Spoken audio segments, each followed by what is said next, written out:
खबरों के निष्पक्ष विश्लेषण के लिए सब्सक्राइब करें Jantantra TV and press the bell icon. Never miss any update.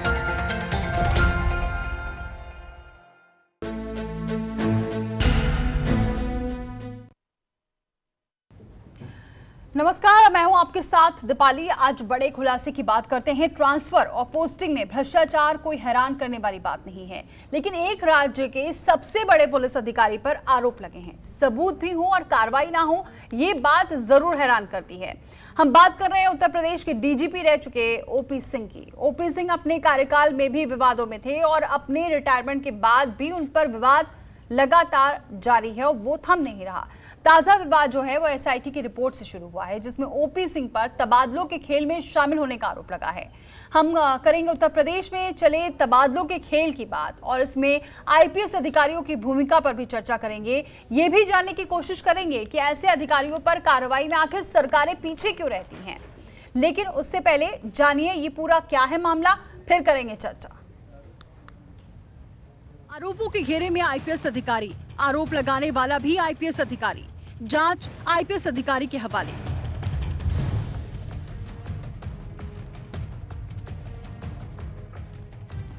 ये पूरा मामला उत्तर प्रदेश में ट्रांसफर पोस्टिंग के नाम पर चलने वाले खेल के एक सिंडिकेट से जुड़ा है। इस सिंडिकेट में कौन कौन शामिल है, इसका पूरा खुलासा होना बाकी है, लेकिन अभी तक जितने नाम सामने आए हैं वो चौंकाने के लिए काफी हैं। ऐसा ही एक नाम है प्रदेश के डीजीपी रहे ओपी सिंह का। ट्रांसफर पोस्टिंग में भ्रष्टाचार के मामलों की जांच कर रही एसआईटी की रिपोर्ट में खुलासा हुआ है कि डीजीपी रहे ओपी सिंह आरोपियों को बचाने की कोशिश कर रहे थे। डीजीपी ओपी सिंह ने सबूत के तौर पर पेश किए गए पेन ड्राइव को सौंपने में देरी की। बताया जा रहा है कि पेन ड्राइव को नोएडा से लखनऊ पहुंचने में 19 दिन का वक्त लग गया। यहाँ तक कि पेन ड्राइव ओरिजिनल नहीं दी गई। एसआईटी ने अपनी जांच करके जो रिपोर्ट सबमिट की है, उस रिपोर्ट में कई सारी गंभीर बातें हैं। उदाहरण के तौर पे जैसे एसआईटी ने कहा कि जब एसआईटी ने जांच के लिए पेन ड्राइव मांगा, पेन ड्राइव लेट दिया गया, सीडी भी जो दी गई वो ओरिजिनल नहीं दी गई। तो ये सारे फैक्ट्स जो हैं वो इस ओर इशारा करते हैं, क्योंकि जो शिकायत थी वो डीजीपी ऑफिस से मांगी गई थी और वहां से जो वैभव कृष्णा जी ने एविडेंसेस दिए थे वो एसआईटी को दी जानी थी, क्योंकि पहले उन्होंने अपने कंप्लेंट में वो सारे एविडेंसेस ऑलरेडी दिए हुए थे। लेकिन एक तो वो डिले किया गया है उसमें, उसके बाद ओरिजिनल पेन ड्राइव नहीं दी गई, जिससे जांच प्रोलॉन्ग हुआ। एसआईटी की रिपोर्ट के आधार पर 2 आईपीएस अधिकारियों अजय पाल शर्मा और हिमांशु कुमार के खिलाफ एफआईआर दर्ज कर ली गई। इन दोनों ही अधिकारियों के खिलाफ इनके मोबाइल से ही सबूत मिले हैं। एसआईटी ने अपनी रिपोर्ट में कहा है कि बड़े जिलों में तबादले का रेट 50 से 60 लाख रुपए होता है। अफसर ऐसी पोस्टिंग पाने के लिए पैसे देते हैं। इस मामले में कुछ पत्रकारों और दलालों की भी भूमिका संदिग्ध थी। एसआईटी की रिपोर्ट के आधार पर 3 पत्रकारों के खिलाफ भी एफआईआर दर्ज की गई, लेकिन सवाल ये उठता है कि ये पैसा कौन लेता था और ये पैसा कहां जाता था। इस पर एसआईटी चुप क्यों है, उनके नाम क्यों नहीं बताए जा रहे। अब मांग उठ रही है कि डीजीपी रहे ओपी सिंह की भूमिका की भी जांच की जानी चाहिए।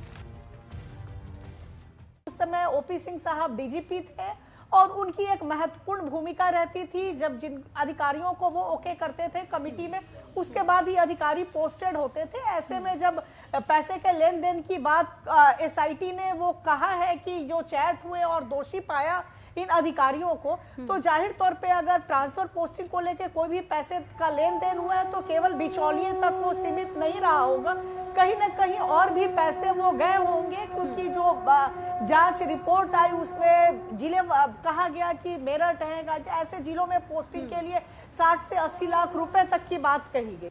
हैरानी की बात तो ये है कि पूरा मामला सामने नहीं आता अगर विवादों में रहे नोएडा के एसएसपी वैभव कृष्णा ने इसका खुलासा नहीं किया होता। एसएसपी रहते हुए वैभव कृष्णा ने बाकायदा प्रेस कॉन्फ्रेंस कर ट्रांसफर पोस्टिंग के खेल में कुछ आईपीएस अधिकारियों के शामिल होने के आरोप लगाए थे। इनमें गाजियाबाद के एसएसपी रहे सुधीर कुमार सिंह, सुल्तानपुर के तत्कालीन एसपी हिमांशु कुमार, एसटीएफ के तत्कालीन एसएसपी राजीव नारायण मिश्र और बांदा के तत्कालीन एसपी गणेश साहा और रामपुर के तत्कालीन एसपी रामपुर डॉक्टर अजय पाल शर्मा का नाम शामिल था। वैभव कृष्णा ने कुछ पत्रकारों और नेताओं के शामिल होने की भी बात कही थी। हालांकि इसके कुछ ही समय बाद इसी साल जनवरी में एक अश्लील चैट सामने आने के बाद वैभव कृष्णा को सस्पेंड कर दिया गया था और सवालों के घेरे में आए अधिकारियों के तबादले कर दिए गए थे। मामले की जांच 3 सदस्यों वाली एसआईटी को सौंपी गई थी। एसआईटी की जांच में अब सवालों के घेरे में है डीजीपी रहे ओपी सिंह। ब्यूरो रिपोर्ट, जनतंत्र टीवी। तो ऐसे में सबसे बड़ा सवाल यही है कि पेन ड्राइव देने में पूर्व डीजीपी ने आखिर देरी क्यों की? दोषियों को क्यों बचा रहे थे डीजीपी? वहीं सवाल यह भी कि एसआईटी की जांच रिपोर्ट के बाद भी क्यों नहीं हुई है कार्रवाई?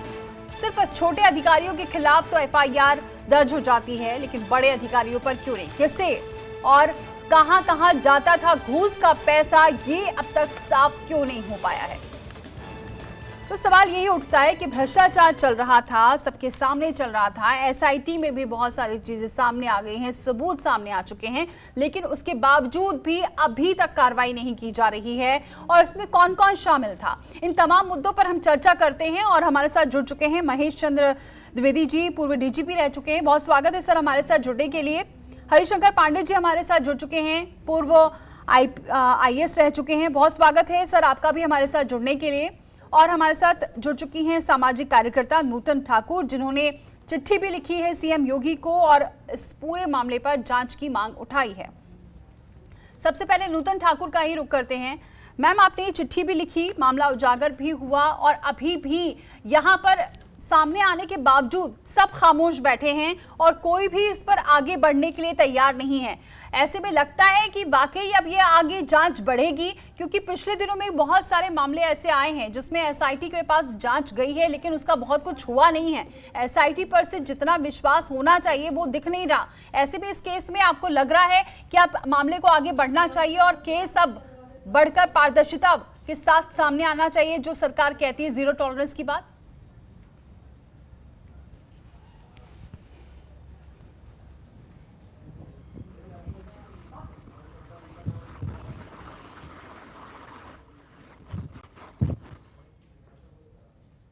नूतन जी, मेरी आवाज पहुंच रही है आप तक?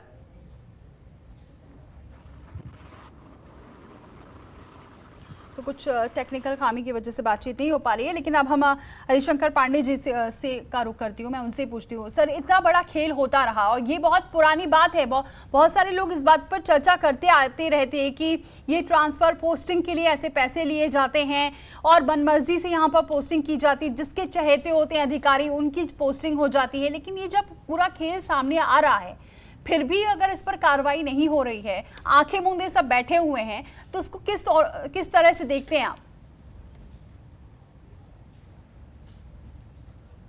देखिए दीपाली जी, ये बात बिल्कुल स्पष्ट है, साक्ष्यों से समर्थित है कि ट्रांसफर पोस्टिंग पुलिस कप्तानों की, उसके नीचे के अफसरों की इम्पोर्टेंट पोस्टिंग देने की, इसमें भारी धन उगाही की जा रही है और इसमें सीधे सीधे डीजीपी तत्कालीन ओपी सिंह का नाम आया है और वो पूरी तरह साक्ष्यों से प्रमाणित है।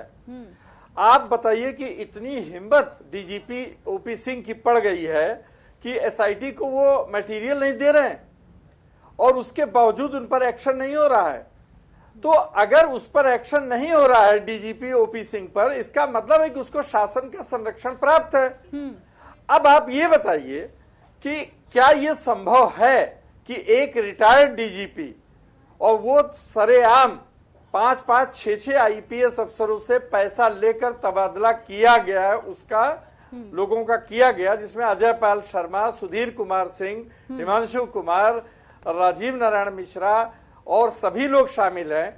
तो अब आप बताइए कि इन लोगों के मामले में जो सीडी थी वो 19 दिन लग गया उसको यहां आने में। उसके बाद शासन में जब गई तो शासन में भी क्या हुआ जी? तो इसमें ओपी सिंह को संरक्षण न केवल उनका अपना तो है ही, बल्कि इनको शासन का पूरा संरक्षण है और उस संरक्षण में प्रमुख सचिव गृह और जो मंत्री इसका इंचार्ज है योगी आदित्यनाथ, इनको अपनी जिम्मेदारी से नहीं बचा सकते। और आपको ये भी बता दें कि आजकल छोटे आदमियों को अगर फंसाया जाता है तो बड़े आराम से उसका मनी ट्रेल देखा जाता है।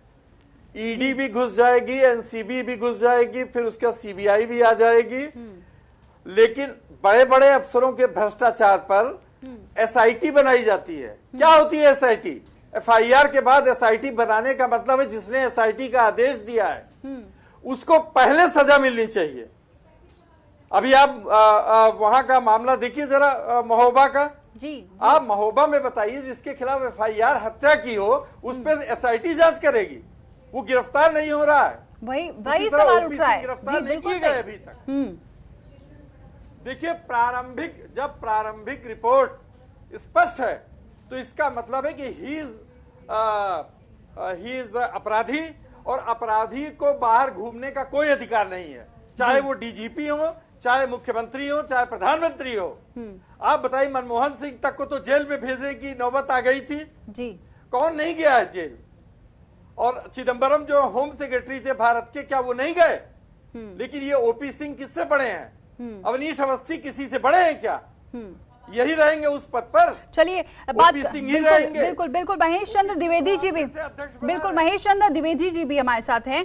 सर, आप भी DGP रह चुके हैं। आदमी देखिए, जो इसको प्रोटेक्ट करता है जी, जो भी आदमी इसे प्रोटेक्ट कर रहा है, हम इसीलिए वक्ताओं से भी कहते हैं कि डरिए उरिए नहीं जी। अगर आप अभी भी चुप रह गए तो ठीक है, जाइए, आप जेल जाएंगे। अगर ये नहीं जाएंगे तो आप जाइएगा। जी, बिल्कुल सही। इस पर राय लेते हैं इनकी भी। महेश चंद्र द्विवेदी जी भी हमारे साथ बने हुए। नूतन जी, मैं आपके पास भी आऊंगी। महेश चंद्र द्विवेदी जी, सर आप भी DGP रह चुके हैं और ये पूरा जो मामला आ रहा है, ये पूरा एक सबके ऊपर दाग है। एक तरफ से कह सकते हैं कि यहाँ पर ट्रांसफर पोस्टिंग का खेल चलता रहा, DGP का नाम सामने आ रहा है और फिर भी बचाया जा रहा है। अगर इसी तरीके से बचाते रहेंगे तो ऐसे में कौन किस पर भरोसा करेगा? साफ तौर से अभी तक तो ये बात सिर्फ घुमा फिरा के सामने आती थी, लेकिन अब तो साक्ष्य सामने आ रहे हैं। जी, प्रारंभ में मैं बात सुन नहीं पाया था जी, लेकिन मैं समझता हूँ कि SIT की जांच हो रही है, सस्पेंड भी हुए हैं अफसर, तो इसका मतलब इरादा तो लग रहा है कार्रवाई करने का। कुछ समय लग सकता है और समय लगता है कि सही ढंग से कार्रवाई की जाए। सर, एक बात बताइए, ये नौबत ही कैसे आ गई? कैसे एक बड़े ऑफिसर के होते हुए ये पूरा खेल चलता रहा? मामला यहाँ तक ही कैसे पहुंचा? क्यों उस वक्त संज्ञान में नहीं आया? बड़े बड़े जिलों के लिए पोस्टिंग के लिए पैसे लिए जाते रहे। ये ऐसा तो है नहीं कि सिर्फ दो लोगों के बीच की बात होगी, इसमें और भी लोग इंक्लूड होते होंगे। क्यों उस वक्त ये बात सामने नहीं आई? आज जाकर ये मामले खुल रहे हैं। जिलों की पोस्टिंग की बात है या थानों की है? मैं प्रारंभ में सुन नहीं पाया था। थानों की पोस्टिंग की बात कर रही है पैसे लेने की या जिलों में? कप्तान सर, जिलों की बात हो रही है जिसमें बड़े बड़े जिले थे। इसमें सामने ये आया है कि अगर आपको प्रयागराज जाना है, अगर आपको नोएडा में पोस्टिंग चाहिए तो आपके इतने लाख फिक्स हैं। अगर आपको जितने भी बड़े हैं जगह है, आपको गाजियाबाद में पोस्टिंग चाहिए तो उसके रेट फिक्स हैं। छोटे अगर आते हैं तो वहां के रेट फिक्स हैं, नहीं तो आपको कहीं और शिफ्ट कर दिया जाएगा। ये पूरे रेट तय होते थे, ये पूरा खुलासा हुआ है। अभी नूतन जी आपको बताएंगे। सर, अगर ऐसा कोई रेट फिक्स था तो जिम्मेदारी बहुत कुछ DGP की बनती है। परंतु मैं एक बात बता दूं, जिले की हर पोस्टिंग मुख्यमंत्री जी करते हैं, मतलब ये लगभग ट्रेडिशन रहा है। और गवर्नमेंट ऑर्डर भी है कि गवर्नमेंट से पोस्टिंग होगी जिले में। थाने में पोस्टिंग होती है तो SP करते हैं, लेकिन जिले जो एडिशनल SP और नेबर की जितनी पोस्टिंग है वो सब मुख्यमंत्री, होम मिनिस्टर वही होते हैं अभी बहुत साल से, तो वही करते हैं, उनसे डिस्कस करके उनकी ऑर्डर किया जाता है। अब वर्तमान में एग्जैक्टली पैसे की ये भी हो सकता है कि सलाह ली जाती है DGP से, सलाह में पैसे की वजह से कोई विशेष सलाह दी जा सकती है, तो ये संभव है वो बात, लेकिन ये सब विस्तृत जांच की आवश्यकता पड़ेगी। लेकिन फिर भी सीधे तौर पर तो नाम आ ही रहा है कि यहाँ पर सबकी जिम्मेदारी बनती है। खैर, इस पर आगे चर्चा करेंगे। नूतन जी, मैं लौटूंगी आपके पास ब्रेक के बाद। आप बने रहिए हमारे साथ, सभी मेहमान मेरे साथ बने हुए। एक छोटा सा ब्रेक ले रहे हैं, फौरन लौटते हैं। ब्रेक के बाद स्वागत है आपका। नूतन ठाकुर जी का मैं रुख करती हूँ। नूतन जी, आप बताइए जरा कि कैसा ये पूरा खेल चलता रहा है और अब भी इस मामले को सामने आए इतना टाइम हो रहा है, धीरे धीरे अब पूरा खुलासा सामने है, साक्ष्य सामने हैं, लेकिन उसके बावजूद इस मामले पर कोई भी कुछ बोलने के लिए तैयार नहीं है। जबकि यहाँ पर सारी सरकारें, चाहे कोई भी आ जाए, भ्रष्टाचार पर जब बात आती है तो एक ही मसला होता है कि हम तो जीरो टॉलरेंस की नीति अपनाते हैं, भ्रष्टाचार हमारी सरकार में नहीं हो सकता। जब सामने सबूत होते हैं तो उसके बाद भी कोई कार्रवाई नहीं, कार्रवाई तो दूर की बात है, शब्द तक नहीं निकलते हैं।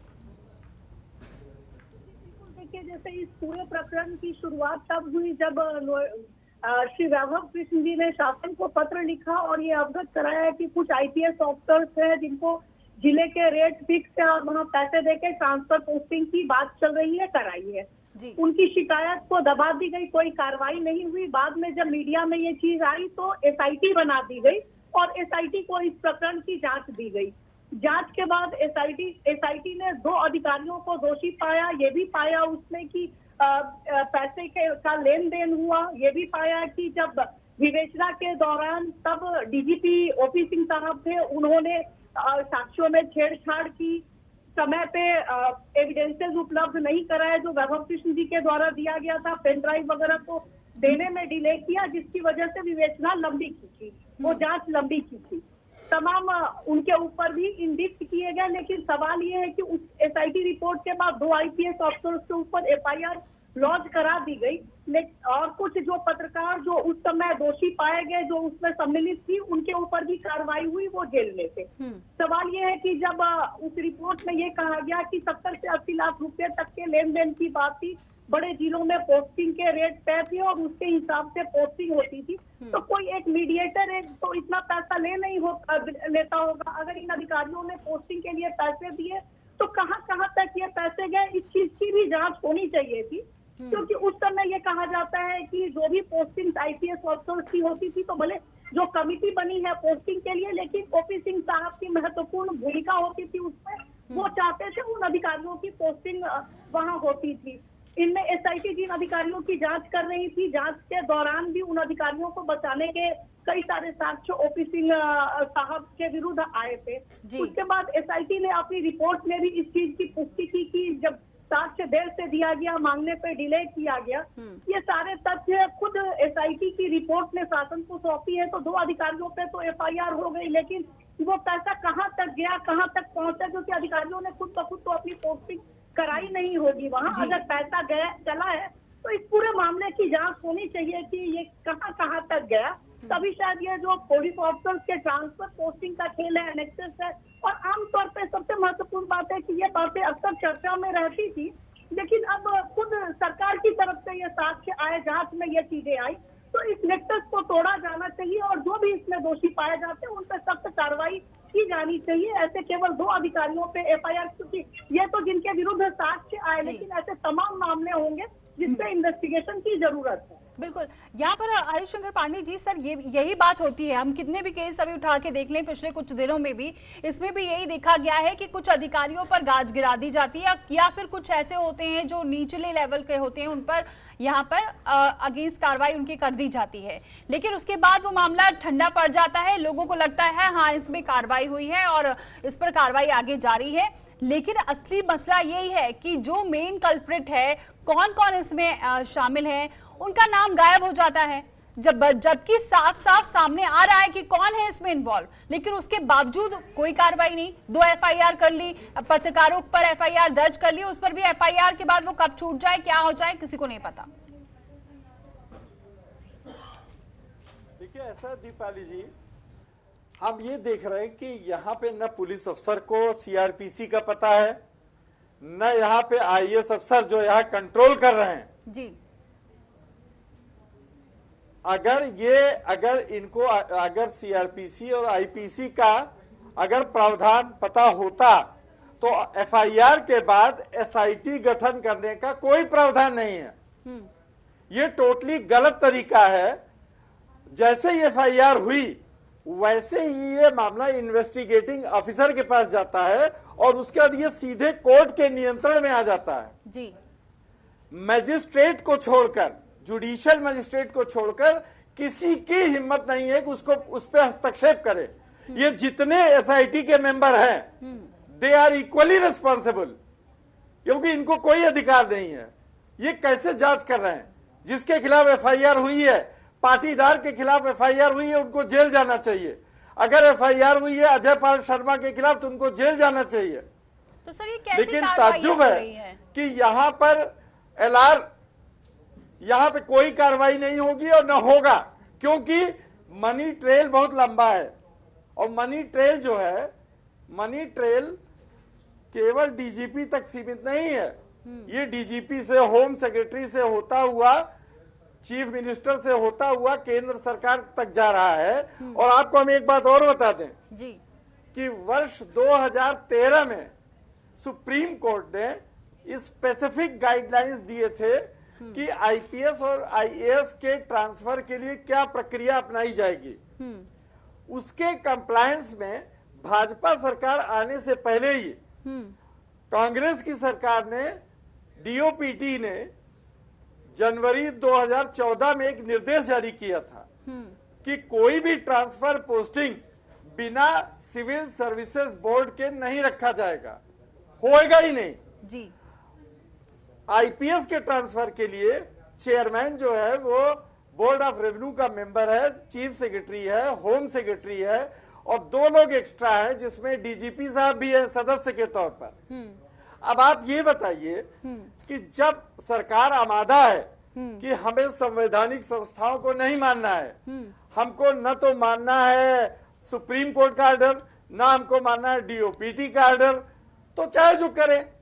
अच्छा, जिसको मन होगा उसको जेल भेजेंगे, जिसको मन होगा उसको जेल नहीं भेजेंगे, मतलब जिसको होगा इनकाउंटर करा देंगे, जिसको चाहेगा गाड़ी पलटवा देंगे। सर लेकिन तो देखिए, इस तरह से प्रदेश में प्रदेश में अव्यवस्था का माहौल है। और आपको हम आज भी बता रहे हैं कि अगर प्रदेश को बचाना है तो आप ये सब काम रोक दीजिए, नहीं तो ऐसी स्थिति आ जाएगी कि लोग एक दूसरे के खून के प्यासे हो जाएंगे और उनको न्याय नहीं मिलेगा। जहां पे आईपीएस अफसर घूस लेता हो, घूस दे के जाता हो जी, और सारे लोग चुप है, गवर्नमेंट चुप है, होम सेक्रेटरी की कोई जिम्मेदारी नहीं। किस लिए बैठे हैं होम सेक्रेटरी, किस लिए बैठे डीजीपी, किस लिए बैठे आईजी जोन में, क्यों बैठे डीआईजी, क्यों बैठा एसएसपी? एक भी एसएसपी सस्पेंड नहीं होता जी। और अगर यही सब करना है तो आप अच्छा खासा जो है थाने पे बुलाइए, कोर्ट लगाइए। मजिस्ट्रेट की पावर तो अब रह नहीं गई क्योंकि सारी कोर्टें बंद है, हाई कोर्ट बंद, सुप्रीम कोर्ट बंद, सब बंद, क्योंकि उस सब में नियम है कि इस समय अगर आवश्यकता है तो ई फाइलिंग करिए। 66 साल का आदमी अंदर नहीं घुस सकता। लेकिन आप ये बताइए कि आखिर न्याय के लिए लोग जाएं कहां? फिर अपने आप हाथ में कानून ले रहे हैं। तो प्रश्न ये है कि जिसको नामजद किया गया है उसको जेल क्यों नहीं भेजा गया? इनको प्रमोशन क्यों दे रहे हैं आप? सही बात है, जिसको नामजद सूचना किया गया आयोग उसको के कहां से जेल नहीं अध्यक्ष भेजना बन गए? देके और ऊपर से प्रमोशन किया जा रहा है, और जब मामला सामने आ रहा है उसके बावजूद चुप बैठे हुए हैं। आगे इस पर चर्चा करते हैं। एक और ब्रेक लेना है मुझे, सभी मेहमान बने हुए हैं, फौरन लौट रहे हैं। ब्रेक के बाद स्वागत है आपका। महेश चंद्र द्विवेदी जी सर का रुख करती हूँ। सर, आपने सुना होगा ब्रेक पर जाने से पहले जो कह रहे थे हरिशंकर पांडे जी, ये यहाँ पर अब ये तो साफ है कि ना कोई नियम बचा है, ना उसे फॉलो किया जा रहा है, हर चीज का मजाक बना के रख दिया है। क्या ये पहले भी होता था?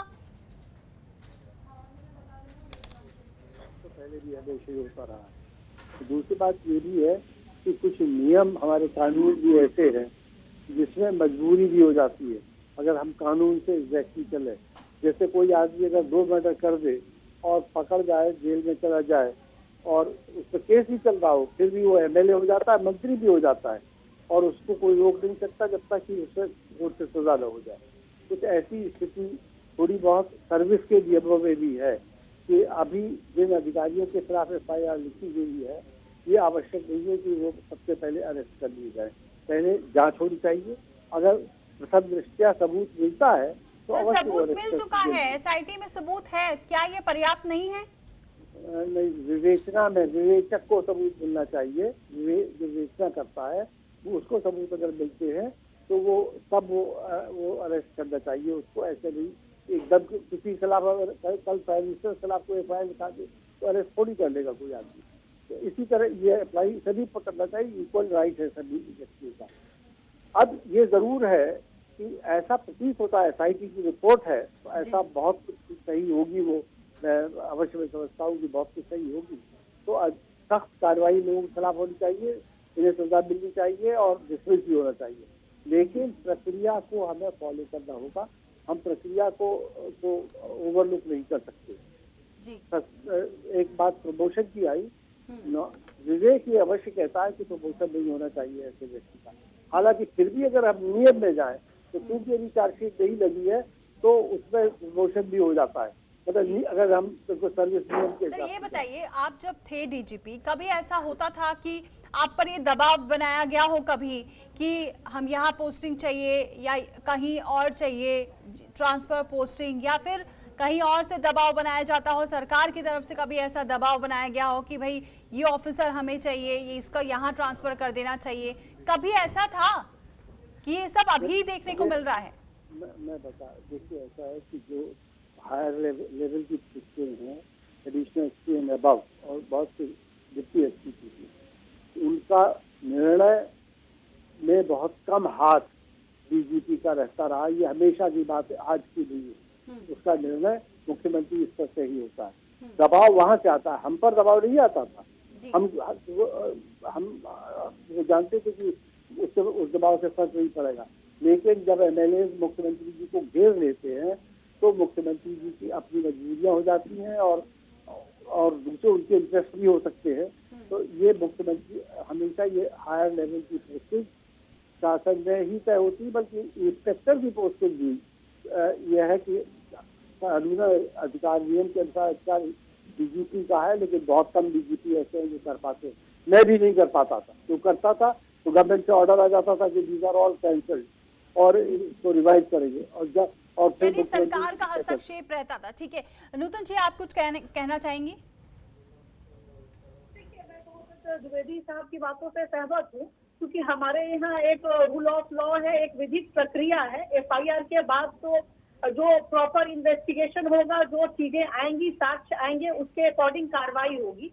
लेकिन जब एसआईटी ने जांच की और पहले भी जब आरोप लगे तो जांच एसआईटी ने की, और उस जांच को एक मैं कहूंगी कि पूरी जांच, जब इतनी बातें एसआईटी के संज्ञान में आई तो उस जांच के एम्बिट को अब बढ़ाए जाने की जरूरत है। क्योंकि जिस समय एसआईटी को जांच दी गई थी तो जितनी जांच दी गई और उस जांच में तमाम ऐसी चीजें आई जो ऊपर तक जाके वो इंगित कर रही हैं। तो एक जांच उस चीज की भी कराई जानी चाहिए कि आखिर अगर पैसा गया तो किस स्तर तक गया, क्योंकि कोई भी अधिकारी ने अगर पोस्टिंग के लिए पैसा दिया और जिसके मीडिएटर को दिया तो जाहिर है कुछ पैसे मीडिएटर ने रखे होंगे, लेकिन कुछ कहीं और भी दिए होंगे। तो वो पैसे कहाँ तक गए, इस चीज की भी जांच होनी चाहिए, या एफआईआर दर्ज करके, क्योंकि ये लंबा मामला है तो इस पे भी फर्दर जो इन्वेस्टिगेशन हो रही है तो वहाँ इस चीज को भी देखा जाना चाहिए, क्योंकि ये केवल पुलिस ऑफिसर्स के ही पोस्टिंग का मामला नहीं है। कुछ दिन पहले आपने देखा होगा कानपुर विकास तो एक जांच हुई जहां ये कहा गया, वहां भी कुछ लोग अरेस्ट हुए। कानपुर विकास प्राधिकरण की पोस्टिंग के लिए एक आईएएस ऑफिसर के 1 करोड़ रुपए के लेन देन की बात आई, उसमें भी मीडिएटर अरेस्ट हो गया, लेकिन जो बेनिफिशियरी जो अफसर होते उन पे कोई कार्रवाई नहीं की गई। तो जो चीजें आ रही है वहाँ साफ दिखता है कि कहीं कार्रवाई हो रही है, तमाम साक्ष्य आने के बाद भी अभी भी जो कार्रवाई होनी चाहिए उस स्तर तक कार्रवाई नहीं हो रही है, और कुछ लोगों को जाहिर तौर पे बचाने की भी कोशिश हो रही है। जो फैक्ट्स आ रहे हैं उसकी प्रॉपर इन्वेस्टिगेशन जरूरत है, ताकि जो ये ट्रांसफर पोस्टिंग का उद्योग है उस पे अंकुश लग पाए। बिल्कुल हरिशंकर पांडे जी, सर फिर इसका मतलब ये साफ नजर आ रहा है कि कुछ लोगों को बचाने की कोशिश की जा रही है, क्योंकि अब मामला धीरे धीरे निकल रहा है सामने, लेकिन फिर भी कोई है जो बार बार बीच में बचा रहा है। और क्या आप इस बात से इत्तेफाक रखते हैं कि जो सर कह रहे थे द्विवेदी सर की यहाँ पर सीधा डीजीपी का कोई हस्तक्षेप नहीं होता है, जब तक ऊपर से ऑर्डर नहीं आता है तब तक हम हस्तक्षेप नहीं कर सकते हैं, बल्कि कैंसिल भी हो जाते हैं कई बार कई पोस्टिंग और ट्रांसफर? तो देखिए ऐसा है कि डीजीपी साहब ने जब नेशनल चैनल पर ये स्वीकार कर लिया, इसका मतलब है कि शासन स्तर पर प्रमुख सचिव, अपर मुख्य सचिव जो गृह है वो सीधे जिम्मेदार है, और उसके बाद मंत्री जिम्मेदार है, फिर और तो कोई बचा नहीं शासन में। अब आप दूसरी चीज सुनिए, अगर एफआईआर गवर्नमेंट ने खुद किया है तो उसके बाद कैसी आप जो है प्रतीक्षा कर रहे हैं? क्या प्रतीक्षा कर रहे हैं? आपने एफआईआर क्यों किया अजय पाल शर्मा और हिमांशु कुमार के खिलाफ? अगर कोई सबूत नहीं था तो आपने इसका गलत एफआईआर की, और अब आप उसको अरेस्ट नहीं कर रहे हैं कि अभी एसआईटी देख रही है। देखिए, पहली चीज तो ये है कि ये बाबू चपरासी को सस्पेंड करके और दरोगा और सिपाही को सस्पेंड करके और इनको जो है 50 साल के बाद निकाल कर कुछ हासिल नहीं होगा। आप जो है डीजीपी जो 50 से ऊपर हो उनको निकाल बाहर करिए, और जो ये जितने लोग ये निकम्मे हैं, पुलिस विभाग में हो या प्रशासन में हो। अब आप जरा आज की बात सुनिए कि एक एसडीएम जो ब्राह्मण था, उपाध्याय, उसको इतना प्रताड़ित किया, घूस मांग रहा है वहां का डीएम, और वो अपनी पत्नी के साथ बैठा हुआ है धरने पर, उसको जबरदस्ती उठा करके वो डीएम के सामने बैठ गया, कहता मैं ऐसी नौकरी नहीं करूंगा जहां घूस मांगते हैं आप सब लोग। क्या एडीएम वित्त मांगते हैं, डीएम साहब मांगते हैं, मानते ही नहीं, बिना पैसा लिए काम नहीं करते। तो अब आप बताइए कि डीएम को फोर्स बुलानी पड़ी और चैनल पे चल रहा था कि डीएम नाराज, मतलब आप आवाज मत उठाइए जी। और ये आक्रोश बढ़ता जा रहा है नीचे के अफसरों में। ऊपर के लोगों को अगर आपने कंट्रोल नहीं किया और मनमानी करने दिया, जैसे आपने टीम 11 बना दिया जी। टीम 11 को आज तक न तो कोविड के लिए, न शांति व्यवस्था के लिए, न पशुधन घोटाले के लिए, किसी के लिए तो जिम्मेदार नहीं है, तो काहे का टीम 11 है वो? बिल्कुल, यानी अकाउंटेबिलिटी तय करनी होगी बड़े अधिकारियों की, जनता पर अत्याचार, बिल्कुल बड़े लोगों की, जो बड़े अधिकारी हैं, जो मनमानी चल रही है। हाँ, सबसे पहले सबसे पहले उन अफसरों को जो 50 के ऊपर हो गए, 58 और 59 पे पहुंच रहे हैं, और जिनके विभाग में अत्यंत खराब स्थिति है, उनको पहले निकाल बाहर करिए। और दूसरी चीज, चाहे वो डीजीपी हो, चाहे प्रमुख सचिव गृह हो, चाहे प्रमुख सचिव पशुधन हो, चाहे प्रमुख सचिव चिकित्सा हो, चाहे प्रमुख सचिव चिकित्सा शिक्षा हो, ये क्या मजाक हो रहा है?